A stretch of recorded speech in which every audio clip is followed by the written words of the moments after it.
Okay, so what we know is, active listening is really important in terms of communication. And I guess, Shondell, why is active listening often considered the most critical communication skill? And yeah, why is that? Well, I think this is relevant in all kinds of relationships. And I remember years ago, I had a coaching client and he was saying, Shondell, with my wife, there is talking and waiting to talk. And that story's always stuck in my mind because I'm sure we've all had those kinds of conversations where you're trying to explain something, you're trying to illustrate a point or demonstrate an instruction for something, and you can tell that people are not really quite there. Like sometimes it's visible, and it speaks to what you were saying before, Alex, in terms of noticing how communication is landing with people. Sometimes it's glazy eyes. Sometimes it's the fact that you can actually see that they're trying to map out what they're going to respond with while you're still talking. And so I think that the difference between hearing somebody and actively listening is really about being able to be present with somebody, to try on the hats, if you like, as well. Sometimes we talk about positions of people, and there are lots of different places in NLP from a theoretical perspective where this has been mapped across from, but I won't go into that now. But if you just imagine the idea of like standing in someone's shoes or taking a hat and putting it on and seeing things from their perspective, I think that active listening is really about being present and not going into a conversation predetermined in terms of what you think is going to be said or what the objective is. To actually listen and hear is completely different from just listening. That's for sure.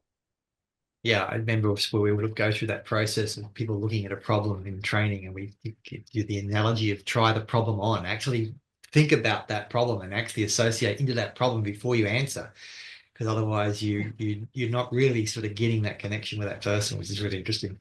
The difference it makes, yeah. So tell me, Alex, well, what role does body language play in effective listening, do you believe? It's really important, as you said, communication, building rapport, 90% is unconscious, and what we know is communication, 7% words, and 38% is tonality, and we know that 55% is physiology, yeah. And so it's really important to be conscious and really self-aware of when you're having a conversation with somebody, to always be open to the person that's speaking, and as the speaker, making sure that you're effectively open to the listener as well. It's making sure that you're making that connection with the person that you're speaking to. And there's a little bit of matching and mirroring that can take place as well, where you're actually, making that connection with that person and at an unconscious level. So maybe, if somebody's sitting upright and speaking and you're listening to them, it's the way you'll receive the information. And, it's also in terms of, if somebody's a little more relaxed and a little slouchy, then what you will find is if you've got great rapport with somebody, you'll tend to find that they'll slouch as well. And that gives you a really great understanding to know that, you're pacing, you're leading, they're starting to match and mirror the way that you're actually being perceived and the way that you're communicating. And so that shows that you're building rapport and you've got really great connection with your listener. And I think that that's really, really important. And of course, the other thing as well is it's making sure that you have behavioral flexibility. So it's always being able to change your body language when you need to, depending on the person that you're having the conversation with. I just feel like that's just something that's really, really important, and making sure that you're keeping that trust and that connection alive and strong when actually communicating with somebody. Being aware of how you sit. It's interesting. We had a client the other day that was having a conversation with me about looking back at footage and videos of them communicating with other people in their teams, and they noticed that they like to wriggle a lot and move around in their chair, and they were swinging around in their chair, and they're quite horrified when they were watching their physiology and how they were showing up. So, once again, the meaning of communication, as we say in NLP, is the response you get. And you'll soon know, how's your physiology looking and showing up for somebody else, because it's going to be mirrored straight back to you. And I think you Yeah. raised a really good point there, Alex, in terms of like, for so many people, their physiology, their use of words, their ability to listen, all those things are very unconscious to them. And so I guess, Brad, if people are aware that they'd like to make a difference on this, what are some of the ways that people can, consciously become a better active listener starting right today? Yeah, well, I think the first thing to do is actually realize that the communication is more than just a word. So go through that process. We call it matching and mirroring. So not mimicking, but matching and mirroring their posture, how they're breathing, things like that. And so what it does, it allows you to start looking at them and taking that part of it. So that's the non-verbal part of it.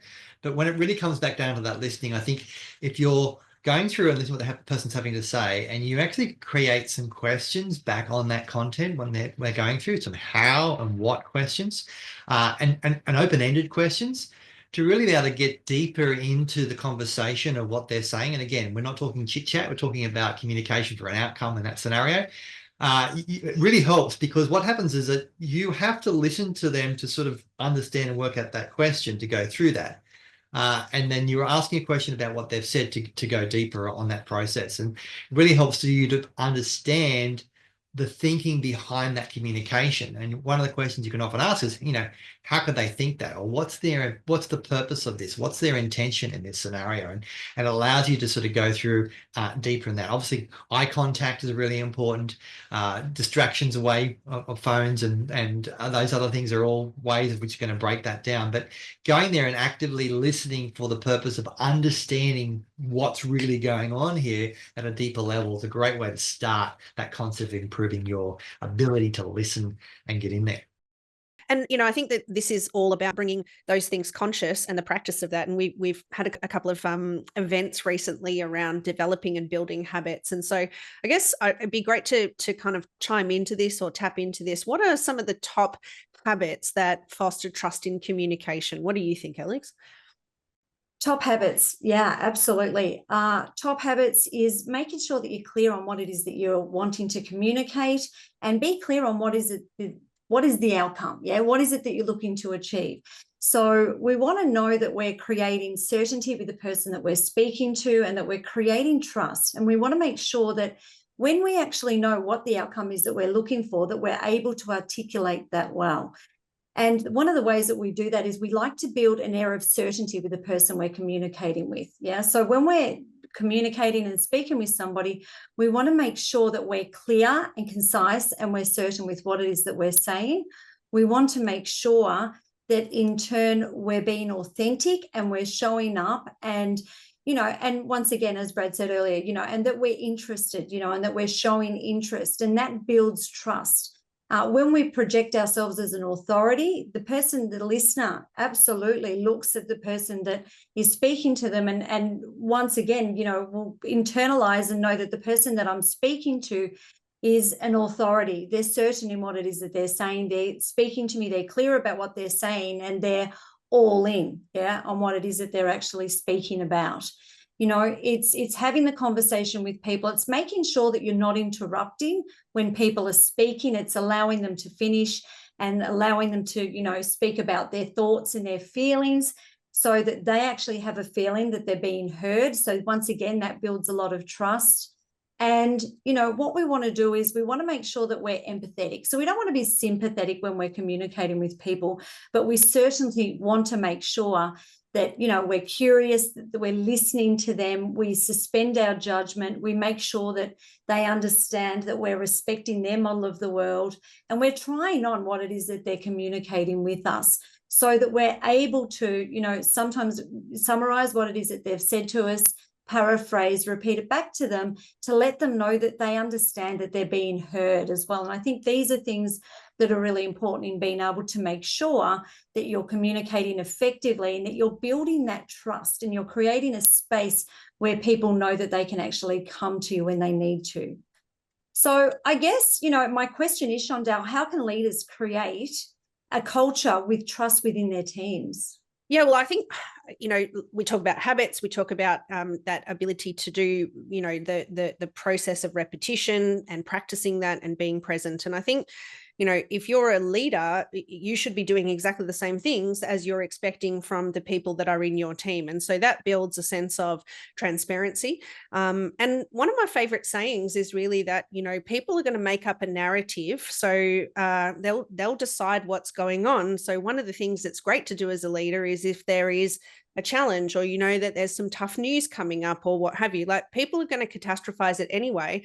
What you should do is actually be transparent, get in front of it, and be in charge of what's actually going on and communicating that so that people feel like they are seen, heard, and understood. And they have a sense of safety. And obviously, psychological safety is a really big thing in workplaces. At the moment, there's so much going on around mental health and mental well-being. And so I think it's really important to own the narrative, whether it's good or bad narrative. It's really important as a leader to build that trust and to build that transparency on that, and to make sure that people feel like they can rely on what you're saying. And this goes a long way with accountability too. Like, I see leaders all the time, they might be perceived to be making threats about performance. If you don't do this, then you'll get a warning, or, but then they don't follow up the team or the team member about, did they actually do the thing? And my one piece of advice for anybody listening who's a leader is that you never ever want to actually enforce the possibility of a consequence unless you're willing to follow through on it. And so I'm going to be really conscious and mindful about the way in which we use our words to be able to direct and influence people's behavior. And so I think that's a really important point in terms of building trust in professional relationships. What do you think about that, Brad? Yeah, I think it's important. Often having an honest conversation can go down like a lead balloon. Let's be honest. No one sort of likes that person who just comes up and just nails it and lands it on the table. So, you get a bit of a reputation for being a bit honest, but that can also be a bit of a problem as well. So I think it's about how you pre-frame that and preparing that conversation and going through that. Being honest and upfront and clear with the communication is really important. Being able to tell people, having that person who just tells the person what they want to hear is not honest. It's not a good conversation. It doesn't actually lead to a foster of a good culture. So you want to be honest and truthful, but you need to be able to make sure you're landing it in a way which is palatable. So making sure you've got the right amount of content, some examples there, and also calibrating on that scenario. But I think the most important thing is that pre-framing or setting it up. Hey, I need to have a difficult conversation with you, or hey, I need to be truthful with you. Is it okay if I just lay this on the table? I just want to get it off my chest. That's really important, I think, for the purpose of our communication and our professional relationship, that I can just bring stuff to you that might be a bit difficult. Is it okay if I just kind of put it on the table now and we can discuss it in case I've missed something here or something's gone wrong or along those lines? And when you do that, the person will actually have a preparation and their neurology of it. They're prepared for it, but they'll respect you because you're not just, you're looking at it from a communication point of view, as opposed to just landing that bit of truth like a lead balloon on the table with no sort of understanding or no understanding where it's coming from. And that will really break down that relationship. And sometimes it's the other extreme, isn't it? Where people they're not courageous enough to have those conversations themselves. And so they just say what is comfortable and leave the rest and hope that it won't come up. So I think that's really important in terms of transparency as well. Yeah.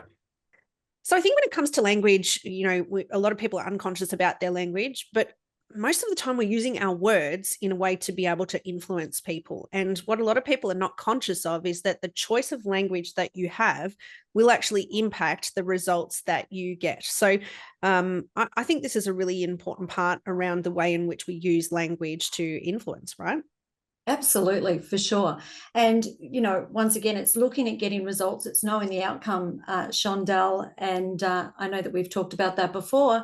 And I guess, my question is, what makes language influential in driving action or in driving change? Yeah, I think, there are lots of different ways in which we could do this. And unfortunately, this platform, we can't unpack them all today. But there's a couple of things that come to mind for me in terms of the way in which language influences our ability to do things or not do things. And it's prevalent whether you're talking with children or you're talking with adults in a working environment or even with friends and family or in an intimate relationship. And that is that people buy in emotionally. So we make decisions to act, to be motivated or to not be motivated based on the emotional connection that we have to things. And so I think it's really important that it's easy to map that across in interpersonal relationships because emotions are acceptable in interpersonal relationships. And it's okay to have certain feelings about things in interpersonal relationships. But when we're in a business world, somehow we lose sight of the fact that we're human beings So I think it's, often in interpersonal relationships, it's really acceptable to think about emotions and to think about the impact of emotions. But then when it comes into a business scenario, we sort of think, well, we kind of forget that we're dealing with human beings, and human beings are emotional in their nature. And so when I say that it's important to remember that we're dealing with human beings, remember that people buy in emotionally first, and then they look to justify logically. And the way in which we use our language paces and leads people to emotionally being charged about something in a positive way, or it can also lead people to being emotionally charged in a negative way about something and potentially not take any action. And a lot of the time we think we have to map out exactly what we need to say. And we think about, it has to be the perfect words, or it has to be, the perfect way to do that. When in actual fact, sometimes the context and the process is actually more important than the content specifically. So one of the things that we talk about a lot in our practices is the impact of our mind. And, we look at Milton Erickson, who was one of the greatest hypnotherapists to walk the planet.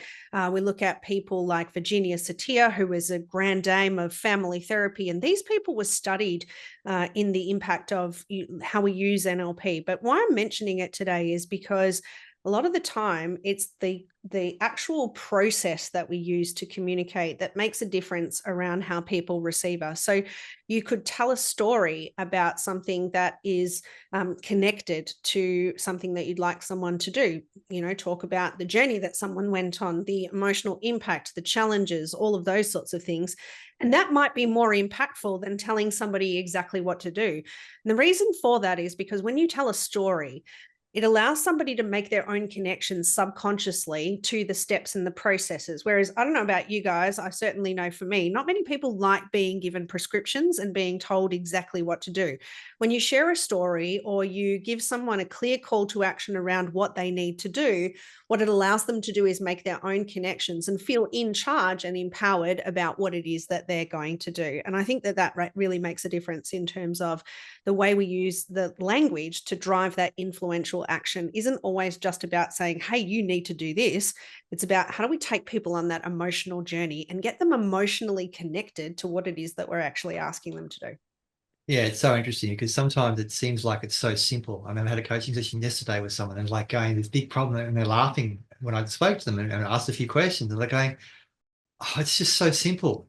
It's just so simple. And they're embarrassed with their inability to do this simple process of just accountability and follow through. And I'm like going, it doesn't have to be complicated, and it kind of leads to that concept, Alex, can influence in communication. Is it something that can be taught, or is it just innate? What do you think? Well, I feel like, Brad, it is something that can be taught. I know before we studied NLP collectively, all three of us, we probably communicated very differently. And it's once again, it's, as Shondell was saying before, it's about studying different models and different options and ways of learning how to communicate and how to be a little more effective within your communication style. I know one of the concepts that we look at is Kim Scott. We talk about radical candor and how important that is in leadership and in the workspace. And it's being able to be that unreasonable friend and being able to have that conversation. It's being that leader that somebody on staff can actually go to and go, you know what, I'm going to have a conversation with Shondell, or I'm going to go and have a conversation with Brad, because I know that they're not going to butter it up. And I know that their intention, and by the way, guys, it always comes back to the intention.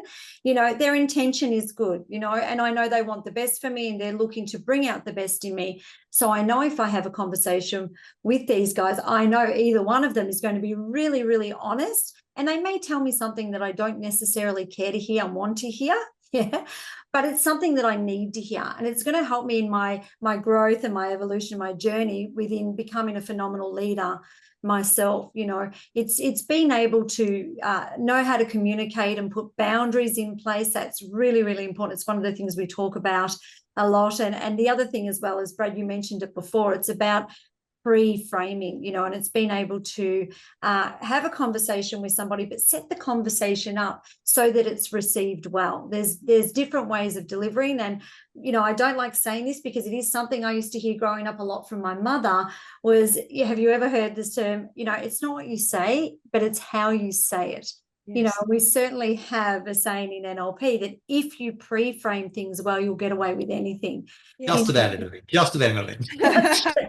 Just about anything. Yes, exactly. And I think that It's you make a really good, a really important point there, Alex. You know, like a lot of the time leaders are asking us, how do I get my team to do this? How do I, you know, I've had this conversation, but it didn't have the, you know, the outcome that I would have liked to have seen. So, you know, I think often we're getting asked the question, how do I inspire my team? How do I motivate my team? And I think it's really important for us to think about as leaders, how are we crafting those messages? What's your thoughts on that, Brad?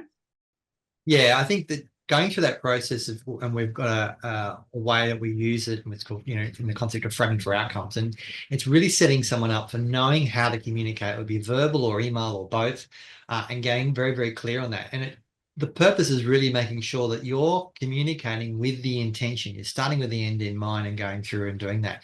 And it's a very clear, concise framework that allows the person to understand the context. And we're all guilty of just in our head thinking about what we're talking about and just vomiting some verbal vomit all over someone and not having any context. All right. And it's often happened between us. You know, we've done it where I've been in depth and deep work, and all of a sudden I'm on a chat with Chandel. I'm going, blah, blah, blah. And she's like, Brad, context. I'm going, oh, yeah, sorry, my bad. You know, right Give me a into polite container. messages. I need a container. I need a container. Yeah. So it's something that it's a really good habit to get into, because you do fall unconscious with your communication. You don't do it consciously all the time, but having that a way of being able to follow through with that framing for outcomes is a really good process. And it really, at a high level, it's basically setting a context, big picture and outcome, getting into the details and getting very, very clear of the deadline. And ASAP is not a deadline, and by close of business is a bad deadline, and getting clear on what those outcomes are, and making sure that in that communication, this is the difference that makes a difference. In that communication, there's an action that person takes to show you that they've got it, and that action proves that that the communication is the response you get. So you've got some action from that. They've read the email or they've processed something, and you're getting feedback from that rather than having to follow up on the person. And that framing for outcomes process is something that we teach in a lot of our trainings, and it is just an absolute game changer for a leader who's trying to get buy-in with team, accountability, ownership, and in a way in which they can communicate consistently and going through and doing it. And it's interesting watching how people adapt it and use it, and then every now and then they get a reminder of, are you using frame for outcomes? No, I'm not. I haven't used it. Oh, of course. I forgot to use the frame for outcomes. All right, well, let's go back to that one. And this brings up something really important, because, you know, a lot of the time you said before that we fall unconscious of our communication. And I think that human beings fall unconscious about lots of things, because that's how we deal with so many bits of information that come into our neurology every second. So when we think about whether or not words inspire actions, and really starting to get to that point where we're unlocking the communication mastery, Brad, what do you think differentiates words that inspire action from words that perhaps fall flat to the listener and there's no action taken? Yeah, I think that the fundamental there is, you know, starting with the end in mind. But when you can actually go through and you can have that communication with that person, and we use the term to future pace, and the idea is to take the person beyond the now to where it is, and that is looking is creating the picture, as you're telling a story or creating the picture there, seeing the person beyond the outcome, and therefore. And if you can tap into them where they're going to be beyond that outcome, and you can tap into that emotional drive, it's really good. So I'll give you an example. All right, you're talking to a person who's in business development, new salesperson. They've got all this stuff going on. They're learning the product. They're doing calls. They're doing all these things which are really, really up against it. And it's going to be very hard for them to keep going with that activity and keep going to that, because it's hard work. All right. So if you could sit down with them and you go, okay, so you know, you're going through this hard time, you're doing the activity, all right, you're doing all the right things, right? And if you keep doing all the right things, we've got the measures and all the data's there. You keep doing these right things and we keep helping you. This is where you're going to be ending up. You're going to end up sort of, you keep doing this sort of stuff, and your goal is to end up having X amount of commission at the end of this X amount of period of time. If you keep doing that, that's what you're going to get that. What's that going to feel like? What are you going to spend that money on? What joy is that going to give you in that scenario? So what you're doing is you're taking this person's oh, I'm really having a hard time. I can't seem to get any traction. I'm doing all these calls. I'm getting lost in what I'm doing, and you go, okay, great. That's where you're at right now. We can talk about that till the cows come home. I can tell you what to do and just keep going and, get in there and stand up in your chair or do what you need to do, wear your hat backwards, whatever needs to happen to sort of get you in the right state. But it's going to fall flat. But if I can get to that emotional drive and I can have this person thinking beyond where they're at, that emotional connection to where they're going to go is going to give them more motivation than any pep talk or standing over their shoulder, watching them dial numbers and call people. Absolutely. And I love the way you tap into the emotional side of things, Brad, because as we know, the emotion is the driver. So to get people moving and to take them from procrastination or being stuck, getting them to start to look at, what is it they would prefer instead, that's a difference, I guess, between coaching and consulting, so it's being able to coach somebody to create that change in their mindset. So Shondell, how does storytelling play a role in inspiring action? Well, I think that, Brad just really articulated really well exactly what that looks like, in the sense that when we take someone on a journey, I mean, Brad talked about these typical types of conversations that we have with our clients, where you've got a leader and they're trying to inspire somebody to do something, and they just say, what are you doing with your numbers? What does the dashboard say? How are you measuring this? And those are, don't get me wrong, those are all the tactical things that we should be doing as a leader. But it's not very inspiring. There's no real emotional connection. Whereas when we tell a story and we take someone on a journey about what's possible, when we use our language to pace and lead someone. So when you do this, this is some of the things that you're going to lead towards getting, as opposed to, if you don't do this, then this won't happen, takes a totally different direction in someone's mind. And more importantly, as I said before, sometimes when we share stories, what happens is people go subconscious on it in terms of, how does this relate to me? They actually find that emotional driver for themselves. And some simple things that we actually talk about in our winning pitch tools, which we'll put the link below for anyone who's listening that might want to access this tool. But in the winning pitch, we talk about the importance of language, of saying something, hey, do you know how this, and this happens, right? And so when I use those words, do you know how? Automatically, from a human behavior perspective, I'm going into my subconscious looking for evidence that the do you know how X, do I know how that happens? And so I'm immediately pacing someone's thought process in terms of figuring out, do they know how that happens? Have they ever connected with that? And so when we tell stories, when we actually connect with people on things that they are interested in, so we're not trying to be interesting, we're getting interested in what they need to hear, and we're connecting some of the examples and the stories which allow them to make connections with us and our messaging at a much deeper level than we ever have before. And if you're compelling enough, if it's an interesting story, then you'll probably go and take some action as well. And I think that this is a really important thing. And I know, Alex, you've got some good stuff on this. When we think about crafting messages and inspiring immediate action, how could people who are listening have a better go at that? What do you think is the simple steps they could follow? Thanks, Shondell. Look, it all comes down to asking quality questions. And as you said, it's about being interested in somebody, not being interested in yourself. So it's about asking the quality questions to find out what's important for them. Where's the value in having the conversation with this person? How can you motivate somebody? So once again, it's not, I know what motivates me, and I know how I could discuss things and really, get some emotional charge going on, and my own buying would be exceptional, and that emotional buying and charge would be there for me. But would it be there for you? Would it be there for Brad? Would it be there for the person that I'm speaking to? Maybe not. Do I know this person? Where's the value for them in having a conversation? So it's making sure, do I have really great rapport with this person? Do I know them well? And what questions do I need to ask to actually create a little bit of depth, create the connection? Like you said, Shondell, it's storytelling. Maybe there's something in a story that they've talked about that you have a connection with, that you can make that initial connection. Maybe they've been somewhere, maybe they've done something. And that's a really great way to get in there and really build that rapport quite quickly. It's once again matching and mirroring, but it's also making sure that you're asking quality questions. And it always, for me, comes back to asking quality questions and finding out a lot more about that person to go, hey, what matters to them? Where's the value for them? What is it that I can talk about that will really hook them in and get their buy-in and have them interested in what it is that I have to say. And of course, in sales, and of course, we know sales really relates to a lot of things across the board. It's getting people's buy-in, yeah, and it's getting their buy-in, not yours. So we know that everybody filters information very, very differently, and so my filters are going to be very different from yours, Shondell, or from yours, Brad. So, you know, we want to make sure that we have the end insight. What is it that we're wanting? As Brad said, you know, we're future pacing them. We want to create something that's really compelling for the listener or the person that we're speaking to. So how do we do that? We need to find the value. We have to ask the questions. And a lot of people sort of wonder, how is language and is sort of the constant use of language, is it effectively an underrated superpower?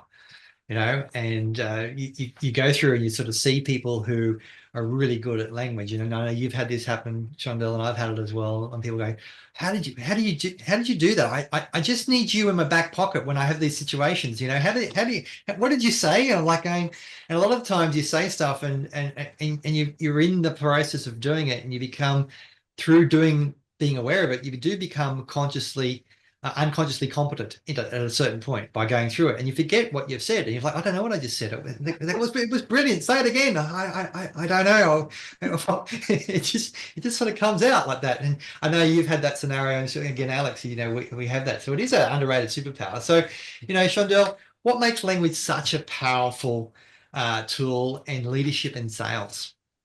Wow, that's a big question for a very short period of time. I think if I could, I can't do it complete justice, but I will definitely answer this in the context of, I think language is an underrated and super powerful tool that a lot of people don't tap into, because we learn to speak when we're, young children, and we develop our vocabulary as we grow up, and the more we read and the more interactions we have, we find that we develop, a toolbox of words, but we don't really sit there and think about, well, if I use this words in these order, will it actually impact it? And we're at the risk of having this sound like a year 9 comprehension English class. We have certain words that have energy and pace on them. So there are words that are temporal. There are words that actually put people's frame of mind in the context of time, whether they're talking about the future or whether they're talking about the past or the now, or then, etc. It's actually the words that we use will actually direct a person's focus so much more than we recognize. Now, there's always free will. So if someone doesn't want to accept your message, then they have the volition and the ability to do that.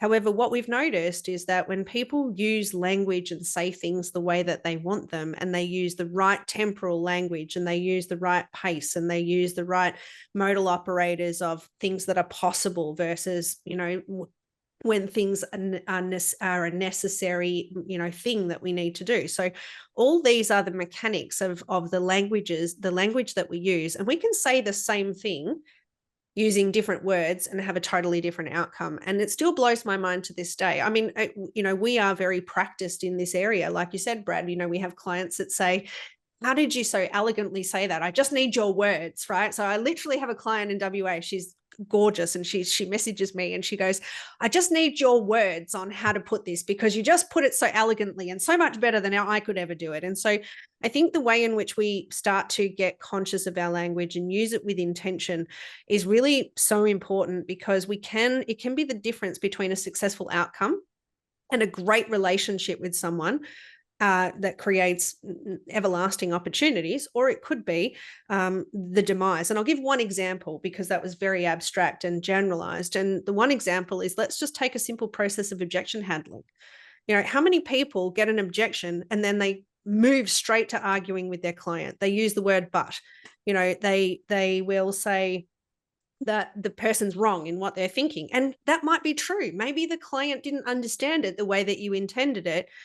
But you're going to destroy rapport straight away if you're starting to say, but you're wrong, or, you didn't listen to me, or what have you. And so the simple process of being able to acknowledge an objection and to be able to link a story or an example is just going to change and transform the way that a person maintains rapport in the context of objection handling. So I think people really do often underestimate the impact of their words. And, you know, I think we've seen that time and time again. What do you think about that, Alex, in terms of the underestimation of the words? Yeah, absolutely, Shondell. I like, the example that you used before, and the assumption that somebody will sit opposite somebody else and receive information and go, that's wrong. And it's wrong to who? For whom, in whose model of the world. So once again, back to NLP, honestly, it's the most phenomenal model. And one of the things that we talk about is the law of requisite variety. And of course, the person with the most flexibility will be the one that controls the situation. So if we sit there and we remain open and we're flexible and we're adaptable and we maintain rapport and trust and empathy, then we really have a good chance of being the person that gets to control that conversation. And once again, with the words, the impact of words is so important. And one of the things that we know is, you mentioned it before, everybody filters information differently, but once we've filtered it, it determines the picture that we make in our head. It determines our state, our physiology, our language, our words. And so a really great way of being able to utilize that model is to listen to the words that the person opposite you is using, and utilize, what is it that they're saying? How is it that they're saying it? And how can you use their language and what it is that they're expressing to you, and be able to feed it back through to them? Once again, they feel like people are listening to them, they feel heard. Now you're the authority, yeah, but you're also not just the authority, you're a trusted authority. And that's what this is all about, is being able to create the impact. But you can't create impact if you don't have trust, if you don't have respect, and if they don't think that you're holding the best intention for them. So when we actually express to them, we utilize the language and words and feed it back to them, they then soon understand that unconsciously, they don't realize it, but we're building incredible rapport, but they understand that this is a trusted conversation that they can actually have with us. So I guess now that we know that, language really is a superpower, Brad, how can someone unlock their superpower language? Yeah, I think that it's a difficult thing to sort of to do it when you are unconscious with your language. So the first thing is to start getting conscious of some of the words that you use and how you're doing it. And one of my favorite things to pick up on with language in team, in leadership, is the concept of try. And we all use try, and you can use it in a way which you want, but as well. But as we probably know, there is do or do not. There is no try, as a famous Jedi Master Yoda said once upon a time. Aged myself from there. But the concept is that concept of try itself. When you're using that language of try, the intention is you have no intention of actually doing it, because you can't try and pick up a pen. You either pick it up or you don't pick it up, right? So catching yourself on some of the language that you use is really important. And also making sure you're saying it the way you want it, all right? It's so important to actually craft the language the way you want it. If you've ever had to bring a child up, you'll know that you'll say a certain thing, like, I don't run across the road, and then they run across the road. So you've got to say, stay on the footpath.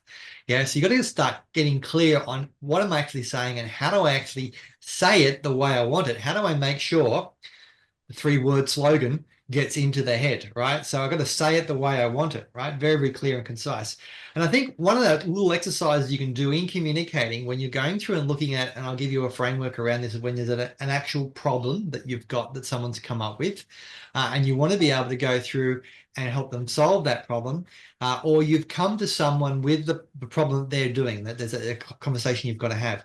A great way of being able to set that up as a superpower is starting the conversation by getting an agreement of what this benefit for them in this situation. Hey, I need to have this conversation with you so I can reduce your stress and improve I need to reduce your stress so you can leave on time at the end of the day, because I can see you doing a lot of work here and it's not sort of working out for you. Is it okay if we work out how we can insert this outcome here? All right. As far as be less stressed and leave work on time. Is it okay to work on that? And then you've got that outcome, you've got that agreement there, and everything else you go from there, you've got a place to come back to. So then you can start asking the how and what questions and really finding out what's going on and how is it that they can't get this task done in the time they need to do it. Where are the distractions? What's going on there?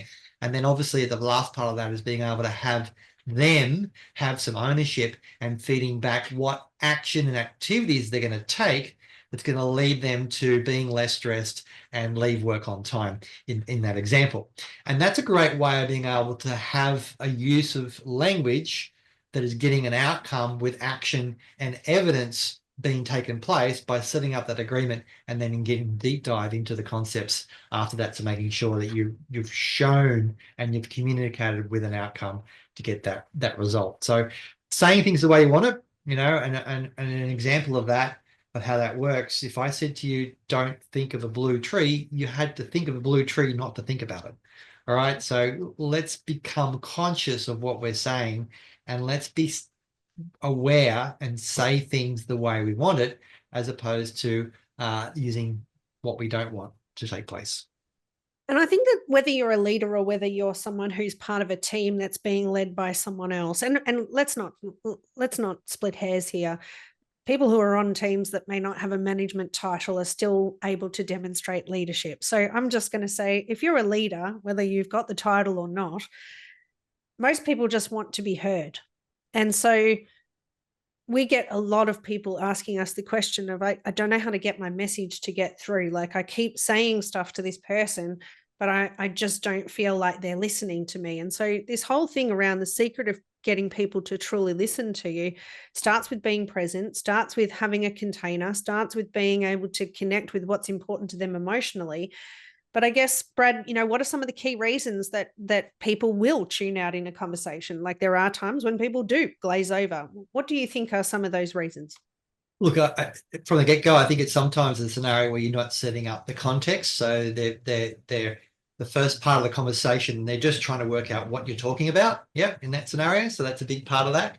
And I think the other part of it is being able to know the level of detail or level of abstract. We call it chunking or chunk size. So the amount of content that you deliver in a period of time. Yeah. And sometimes you can have a person go, talking, like, get to the point. Where are we going with this? All right. And there's all this content, you know, there's all this wordage around the actual process. So setting up the context is very good, important in that scenario, and understanding by calibrating and looking at the person, being able to get that feedback. Am I giving them enough content in the container that they can actually comprehend? And remember, we talked about how only 7% of communication is words, all right? And that generally 3 to 5 bits per second, 3 to 5 pieces of content per second the person can process. So we've got to be clear. And sometimes I say we want to reduce the quantity of communication and improve the quality of that communication. And if we can do that by getting very clear and calibrating on what the person's actually taking on board and getting some feedback, by being aware of the detail or abstract we're going through there. And of course, the superpower there is being able to know, is the person a detailed person, you know, right? Or are they a big picture person? You know, do they want to know all the detail? They want to do abstract, or which way they go.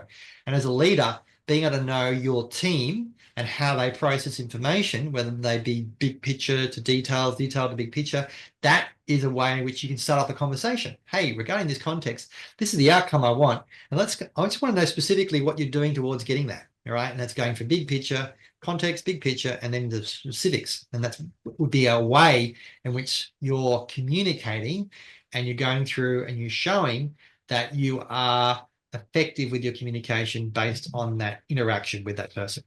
So yeah, so on that, so Shondell, specifically, I've talked about chunk size and the content there, but how can tone and delivery make the difference in holding someone's attention? You know, it brings me back to a conversation that I had with a good friend of mine. Actually, we studied together. We grew up together, and she was in her very important time in her career where she was looking to get noticed for some leadership opportunities. And she said, I just don't seem to have the same kind of impact as the male counterpart in my team when I do presentations. And I don't know what it is, because I'm more well researched. My information is better. I mean, she was being humble about it, but, you know, for the ease of time, my information is better. I'm more well researched, and, you know, my slides and presentation are so much better. And yet it seems that people seem to listen to him much more. And she sort of started going down this track of gender. And I said, I don't believe it's got anything to do with gender. I think it's got to do with delivery and the certainty in the way that you're delivering your message. I said, one of the things I asked her if it was all right to give her some feedback. I said, can I give you some feedback? And she said, yes, I really want to fix this. And I said, okay. So one of the things that I notice in our interactions is that you're quite high pitched when you talk to me. So you finish your sentences on an upward scale. So it's almost like you're always asking me a question. What do you think? Is that okay? And so what happens at a subconscious level, and you know, Australian people, I know we've got listeners from all around the world, Australian intonation is very questioning in its tonality. So it's like, hey, girl, mate, you know, we go up at the end of our sentences. So for any of our Australian listeners, we have this tonality in the way that we speak. It's kind of very friendly, but it's also it's almost inquisitive. And so when you're in a questioning tonality, you don't tend to have a lot of authority, because it's kind of like you're questioning, am I right about what I'm saying? So I could be making a request or giving a command or an instruction to someone, but if I go up at the end of my sentence, it's like I'm not really sure and it's kind of optional. And so I said to my friend, I said, you actually need to start being more solid in the way in which you finish your questions. Stop asking questions without actually asking questions, and be more engaging. If you're asking a question, ask a question intentionally, as opposed to making a sentence in a questioning tone. And I think, Alex, you know, this is an important part around the way in which people connect and make sure that their messaging is resonating with their audience. What do you think about that? Yeah, absolutely, Chantal. I love the example that you just used before, because, you know, once again, it's that tonality, the Australian way, where we tend to come up at the end of our sentence. And, you know I was talking to somebody about this the other day, and, you know, we talked about, you know, the importance of what's urgent, what needs to be done now. And when somebody says to you, know, this needs to be done today, as opposed to this needs to be done today, have two very different meanings, you know. So tonality comes into play a lot in the conversations that we have with people. So we want to be really consciously aware of how we're actually speaking to people, and what it is that what is the message, and what is it that we're saying, and what is it that we're trying to get across. Tone is really, really important. Tone builds trust. When you're talking to somebody and you're having a conversation and they have certainty and they're saying this needs to be done today, you know this needs to be done today, right? You have certainty. You know that person was clear, concise with their request, and therefore it builds confidence and it builds trust with the person that they're actually communicating with. You know, and that's what we want. We want people to feel confident and comfortable in being able to come to us and have the conversations. If we weaken in our speech and our tonality is not great, quite often what you will find is your physiology will follow, right? It's a story that we tell ourselves, and our physiology will be taking notes and paying attention, and we tend to lose control of the situation. So to stay in charge of the conversation and make sure that we're coming across clear and concise, and that we've got the trust in the relationship, be really clear on what it is that you need to talk about. What is it that you're discussing, and what is the outcome that we're looking to get here? That way, when you step in and you have that conversation, you can be very, very clear and concise, and once again, be very conscious about the tone that you're using and how you're being received. One of the other things as well, of course, is listening to the way other people are speaking to you. So sometimes, you know, when we want to build rapport, when we want to have a really great conversation, and maybe a difficult conversation with people, we can pay attention to the tone that they're using, and we can match and mirror that tone a little bit as well. And that also helps us get a little bit of unconscious buy-in from them and create a little bit more trust. And I guess another example of being able to, you know, create links and in conversations and be able to resonate with the person opposite you is leading into having conversations. And I know it's something you talked about before, Shondell, is having a conversation with somebody where they can take the information that is relevant to them and make the connections that are really useful to them. And I know rhetorical questions when having a conversation and wanting to get a message across to a listener can make, you know, a conversation very clear without them needing to come back with a response. So it sets the expectation, and you know, it works with the expectations in logical reasoning. You know, it's like when somebody's late, and somebody here may sometimes do that. We won't say who, but you know, one of those things, a little bit metaphorical, I know, but you know, one of the things is, you know, somebody could call me out on that, and instead of actually going into having the conversation, it's, you know, oh, it's that time of the day, is it? You know, because that's the expectation that's being built. So there are very clever ways that you can actually create conversation and bring points in that are relevant without actually even having to have the conversation at all. And I think that that's really, you know, so I love that. I love that you've used that as an example, and you know, we're all having a bit of an insider laugh around that. But the truth is that sometimes these things can be communication killers, right? And there are people who can get those things very, very wrong. Luckily, we all have rapport, and so because we have rapport and we have a sense of trust, we can probably get away with some of those things. But there are communication killers that really impact, and I think that there's lots of people that are guilty of mistakes that they make in communication, but then they look to blame the other person. So they point the finger out and they go, well, that's that person's fault. And we say that, you know, the meaning of the communication is the response you get. So Brad, for people who want to get better at this, what are some of the common mistakes that people make in their communication? I think the first and foremost is distractions, you know, so, you know, being distracted by your phone, the communication is again. Sorry, what did you say, Brad? Sorry. Yeah, exactly. Yeah. I've been guilty where I often defocus and look over the person's shoulder as I'm thinking about what they're saying and process that. And I look over their shoulder, go, what's he looking at? You know, so I've broken connection with that person. So maintaining eye contact is really, really good. And again, it comes back down to the conversation. You know, overuse of jargon's a classic one where, you know, I'll hear a team member that we might be coaching, and then they'll say something. I go, and what does that mean? All right, and going through doing that because they just get so caught up in the jargon. It's kind of you get lost in that, and you feel that you're not able to keep up in that scenario. So I don't have a problem if someone uses some jargon I'm not aware of. I'll ask them to de-jargonize it or the acronym, unpack it for me. What does that mean again? Yeah. And some people don't have the confidence to do that though, and so they might miss the message because they're like, should I know what that means? Yeah, and all of a sudden they get caught up in going, what is that acronym they're doing? And all of a sudden the conversations move 4 or 5 steps past them and they've missed an important point. All right.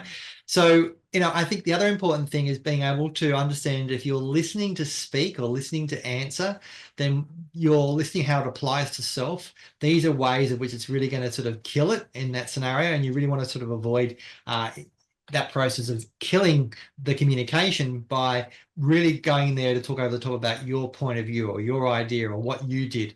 And it's an easy thing to go to because most people like talking about themselves and they're comfortable talking about themselves. It's much harder to put yourself out of the equation and then go deeper in actually what's going on and finding out there what's going through. Other important things when you are communicating is to make sure that the speed at which you're talking, and both Shondell and I are known for talking at great lengths of speed and knowing how to slow down. So knowing that process. And the other really important thing that is good in that scenario, making sure you're doing it to avoid sort of killing those, is that important pause before the important thing you're about to say. These are really great ways of being able to use the tone and pitch and rhythm to be able to go through and make sure you're going through and getting that. And obviously, when you're having that conversation, calibrating with the person, look at them. Are they getting it? Stop through the process. Any questions so far? Are you with me? Is this making sense? Is this answering your question? Is this the question you want to be answered? Is this what you're actually asking me? Going through and asking those particular questions to get feedback as you're going through that are really great things to avoid breaking off that communication. But I think really actively listening and asking questions is a great way to avoid breaking that up.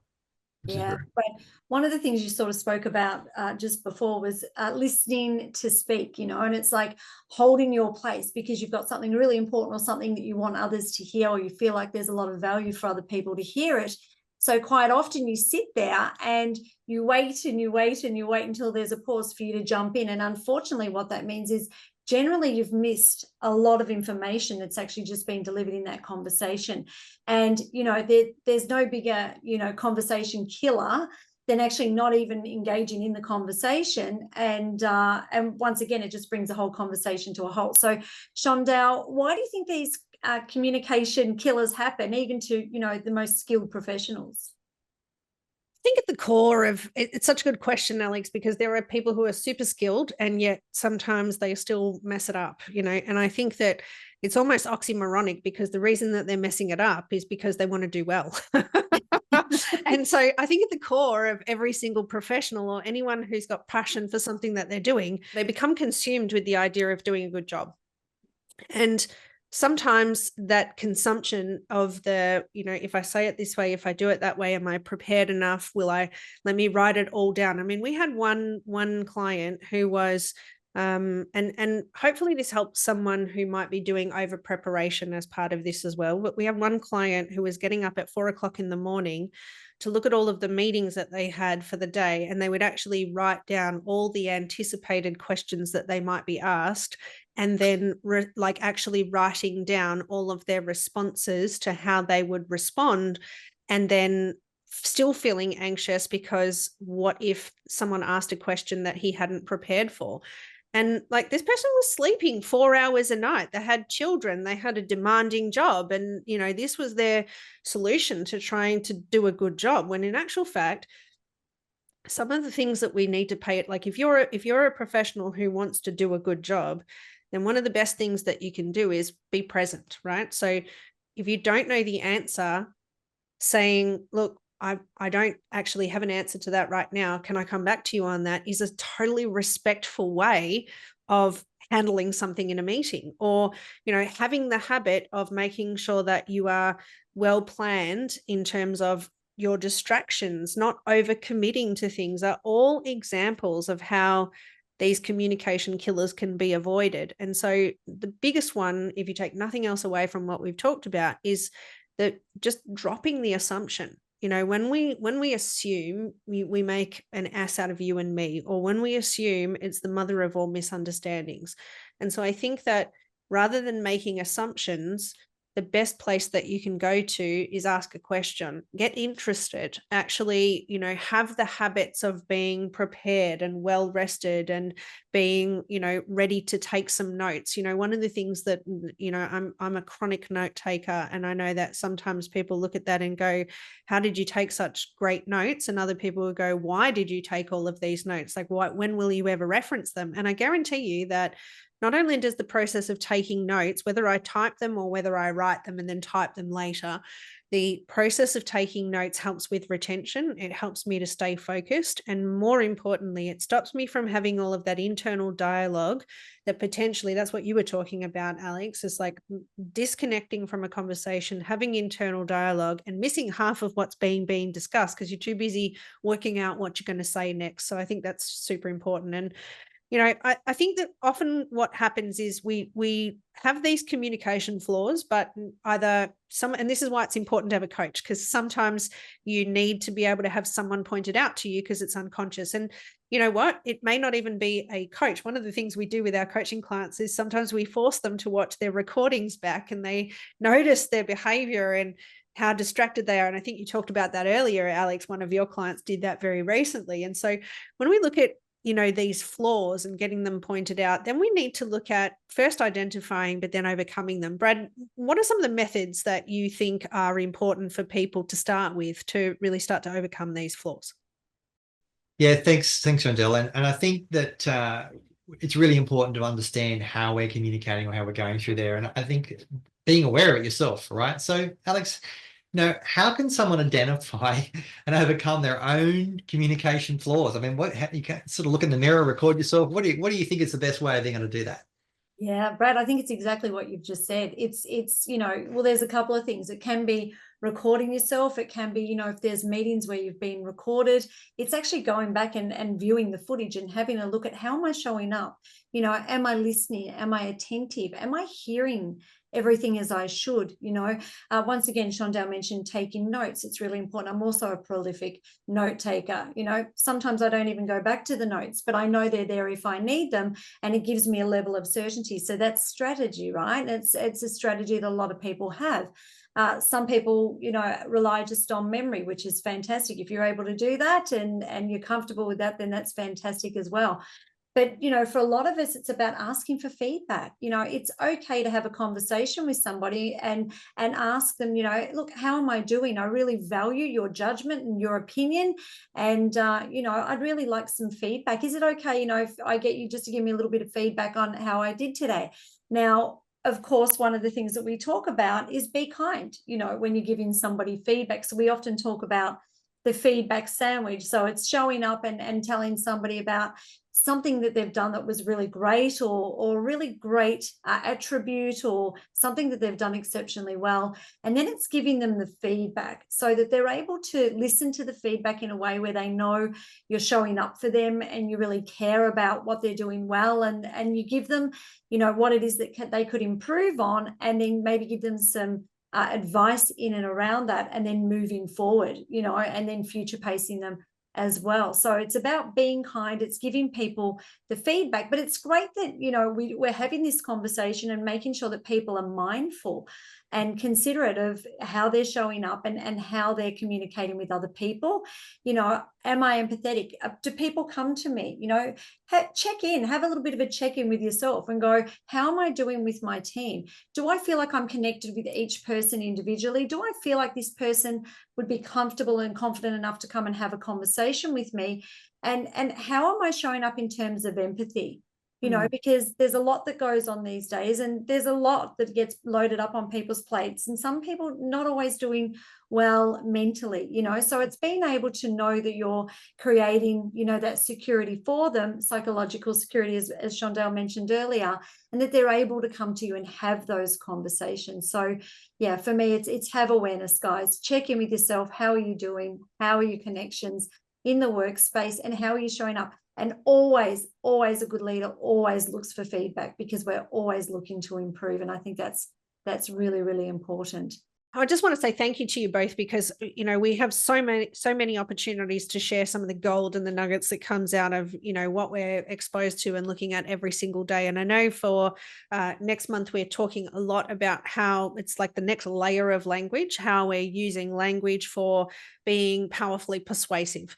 And I think that, you know, that's really prevalent, not just in leadership and in sales environments, but it's also relevant in interpersonal relationships, or being a parent with children, or, you know, having great foundational friendships with people in your life. And so I just want to say thank you for, you know, bringing in some of the insights and the wisdom that we have from our coaching sessions and our workshops and masterminds that we do all the time. Any final thoughts from you before we wrap up today?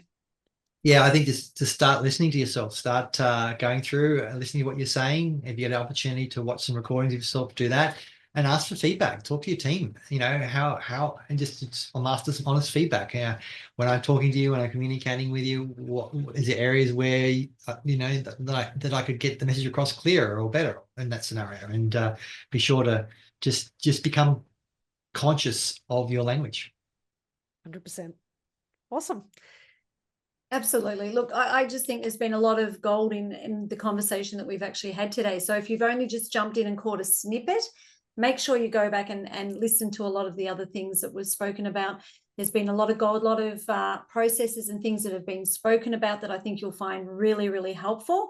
And I know before, you know, Brad, you talked about framing for outcomes, and I know that has been an absolute game changer in terms of communication, not just with people one-to-one, but, you know, in my communication in terms of emailing and things like that. And it's certainly a process, like a lot of the processes that you can, as Shondell was saying, map across into other areas of your life. So it's been really enjoyable. Thank you, guys. I've really enjoyed my time with here with you guys today, and can't wait to do it again. Thank you. Thanks, everyone. Bye for now.